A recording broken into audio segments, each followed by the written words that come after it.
Computers, I've loved them since I've been able to afford to have my own, right back in the beginning of the modern home computer era, the 1980s. And I've owned a large number of different kinds of computer, and I've expressed publicly loyalty to this kind or that kind. But recently my mind has turned, as many people's have, to this whole business of free software. And there's a lot of confusion about what this means. And I'd like to help clear it up, because this happens to be a year of celebration, and I want to help us all celebrate it and look forward to the future of free software. If you have, I don't know, plumbing in your house, it may be that you don't understand it, but you may have a friend who does, and they may suggest you move a pipe here, a stopcock there, a valve somewhere else, and you're not breaking the law by doing that, are you? Because it's your house and you own the plumbing. You can't do that with your computer. You can't actually really fiddle with your operating system, and you certainly can't share any ideas you have about your operating system with other people, because Apple and Microsoft, who run the two most popular operating systems, are very firm about the fact that they own that, and no one else can have anything to do with it. Now, this may seem natural to you, why shouldn't they? But actually, why can't you do with it what you like? And why can't the community at large alter and improve and share? That's how science works, after all. All knowledge is free, and all knowledge is shared in good science. If it isn't, it's bad science, and it's a kind of tyranny. And this is really where it all started. A man called Richard Stallman, he decided 25 years ago, almost to this very date, he decided to write a whole new operating system from the ground up.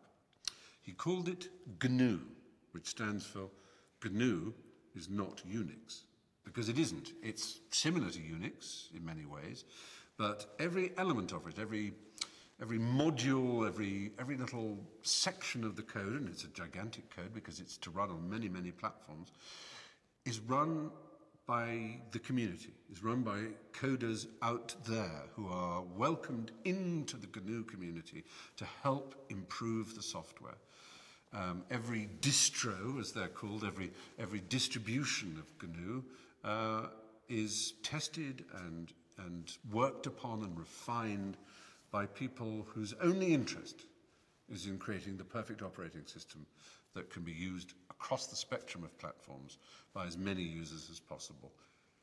Now, there came a time when the kernel, which is the sort of central part of an operating system, needed to be written, and a man called Linus Torvalds, of whom you may have heard, wrote the kernel, and it was named after his name, Linus. It was known as Linux, or Linux, as some people pronounce it.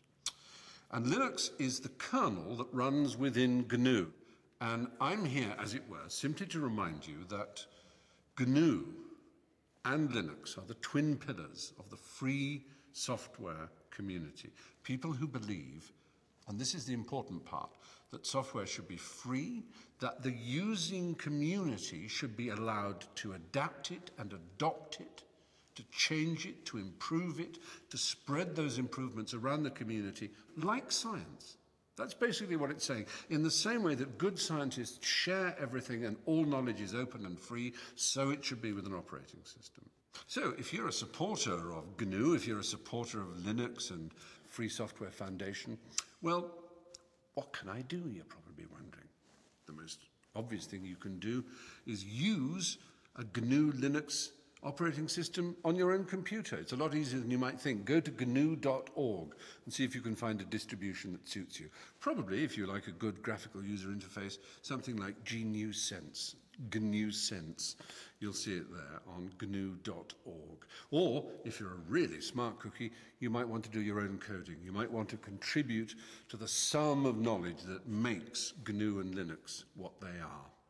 Either way, I hope you will join me in wishing GNU a very happy 25th birthday. Let's do that now, actually. So, happy birthday, GNU. 25 years old. The operating system of the future. Freedom!